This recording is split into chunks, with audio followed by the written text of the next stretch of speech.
शापित रात। राजीव एक बड़ी मल्टीनेशनल कंपनी में काम करता था। कभी कभी उसके ऑफिस से घर आते आते अंधेरा हो जाता था। राजीव को अक्सर ऑफिस से उसकी कैब घर के बाहर वाली रोड पर ड्रॉप कर देती थी। एक दिन राजीव को घर आते आते रात के 1 बज गए थे। थका हुआ राजीव बस घर जाकर खाना खाकर सोना चाहता था। घर के रास्ते पर चलते हुए राजीव को सामने से कुछ लोगों की भीड़ आती दिखाई दी। वो सड़क ज्यादातर सुनसान ही रहती थी। राजीव ने ध्यान से देखा तो उन सभी लोगों ने सफेद कपड़े पहने थे। उनमें से सबसे आगे चल रहे 2 आदमियों के सर पर लाल रंग लगा हुआ था।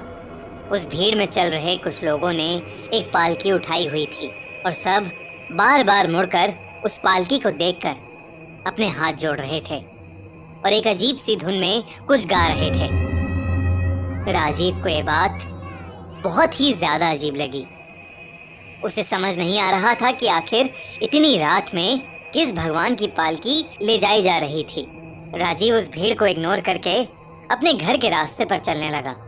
राजीव सीधा चलता गया और भीड़ उसके बाईं ओर से गुजरने लगी।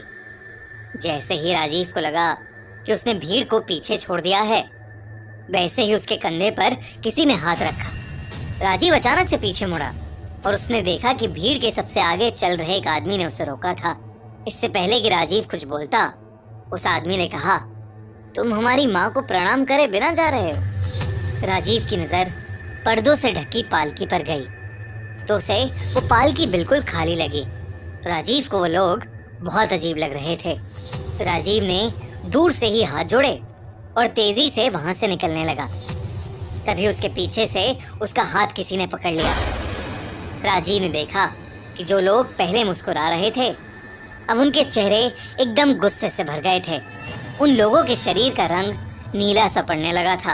राजीव अपना हाथ छुड़ाने लगा कि तभी उस आदमी ने कहा, तुमने हमारी देवी का अपमान किया है, अभी पश्चाताप करो नहीं तो अनर्थ हो जाएगा। अब राजीव को उन लोगों पर गुस्सा आने लगा था। उसे लगा कि भीड़ में वो लोग चोर उचक्के होंगे जो रात में चलते फिरते लोगों को देवी का डर दिखाकर लूटते होंगे। उसने गुस्से से अपना हाथ छुड़वाया और बोला, नहीं मानता मैं तुम्हारी किसी देवी को। पता नहीं कौन से पागल खाने से भाग कर आए हो सबके सब। इतना कहकर राजीव वहां से चला गया और उसने पीछे मुड़कर नहीं देखा। दरअसल राजीव बचपन से ही अंधविश्वास से दूर रहा था।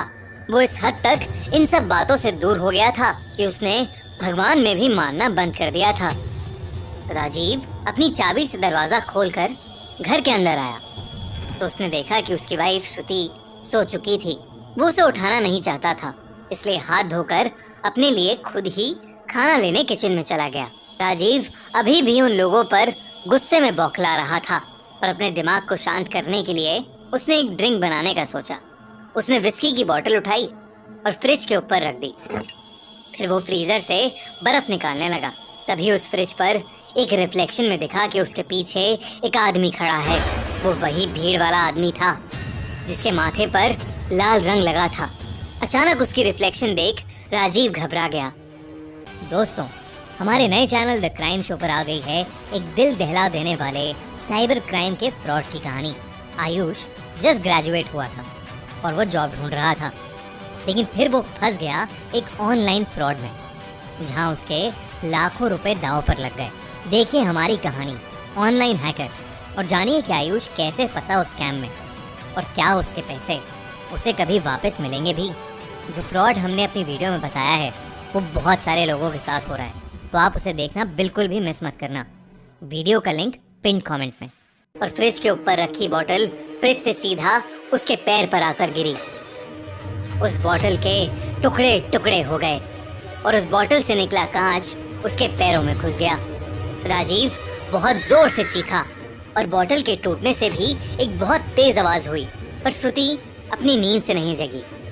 वो उठकर किचन में नहीं आई। राजीव की दर्द से हालत खराब हो रही थी और वो श्रुति को आवाज दिए जा रहा था। तभी राजीव को उसी गाने की आवाज आने लगी जो गाना पालकी ले जा रहे लोग गा रहे थे। वो गाना सुनते ही राजीव की मानो रूह ही कांप गई। वो आवाज उसके घर के बाहर से आ रही थी और उसे ऐसा लग रहा था कि जैसे उसके घर के बाहर बहुत से लोग चक्कर लगाते हुए वो गाना गुनगुना रहे हों। राजीव के पास अब कोई चारा नहीं था। उसने अपने पैर में लगे कांच के टुकड़े खींच कर निकाले और घाव को पानी से धोकर लंगड़ाता हुआ श्रुति के पास गया, पर उसने देखा कि कमरे में कोई था ही नहीं। राजीव को समझ नहीं आ रहा था कि आखिर उसके साथ क्या हो रहा है। उसे अब भी वो गाना सुनाई दे रहा था। उसके पैर के घाव से खून बह रहा था और श्रुति का कोई अता पता नहीं था। राजीव ने अपना फोन निकालकर श्रुति को फोन मिलाया। थोड़ी रिंग जाने के बाद कॉल पिक हुआ। राजीव हड़बड़ाहट में श्रुति से कहने लगा, श्रुति तुम कहाँ हो? मुझे बहुत डर लग रहा है, तुम कहाँ हो? पर तभी राजीव ने कुछ ऐसा सुना जिससे उसका दिल दहल गया। सामने से राजीव को उसी आदमी की आवाज आई जो उसे उस भीड़ में मिला था और जो राजीव को देवी के नाम से डरा रहा था। उसने कहा, अब भी समय है राजीव, बाहर आओ और बचा लो खुद को। इतना सुनते ही राजीव ने फोन काट दिया और वो कमरे की खिड़की के पास गया। उसने खिड़की से बाहर देखा तो वहां पालकी लेकर वही भीड़ खड़ी थी और वही गाना गाए जा रही थी। राजीव की नजर इस बार जब उस पालकी पर पड़ी तो उसे अंदर एक औरत की परछाई दिखी। राजीव को कुछ समझ नहीं आ रहा था। वो सीधा अपने घर से बाहर निकला और उस पालकी के सामने माथा टेक कर माफी मांगने लगा। उसने कहा, देवी माँ मुझे माफ कर दो, मुझसे बहुत बड़ी गलती हो गई है। इतना कहकर वो फूट फूट कर रोने लगा। कुछ देर बाद उसने देखा कि उसके आसपास एक अजीब सा सन्नाटा हो गया था। उसने अपना सर जमीन से उठाया तो देखा कि वो उसी रोड पर बैठा था जहां पर उसे वो पालकी पहली बार दिखी थी। उसने अपना फोन निकालकर टाइम देखा तो रात के 1:30 बज चुके थे। राजीव के पैरों में भी कोई चोट नहीं आई थी। राजीव जल्दी से अपने घर की तरफ भागा। जब वो घर पहुंचा तो श्रुति जगी हुई सोफे पर बैठकर टीवी देख रही थी। राजीव को कुछ समझ नहीं आ रहा था, लेकिन फिर भी श्रुति को देख उसकी जान में जान आई। जब उसने श्रुति को पूरी बात बताई तो श्रुति को लगा कि थकान की वजह से राजीव को वहम हो गया होगा। भले ही किसी ने राजीव की बात पर विश्वास न किया हो, पर राजीव तब से भगवान और हर तरह की सुपर नेचुरल चीजों पर विश्वास करने लगा।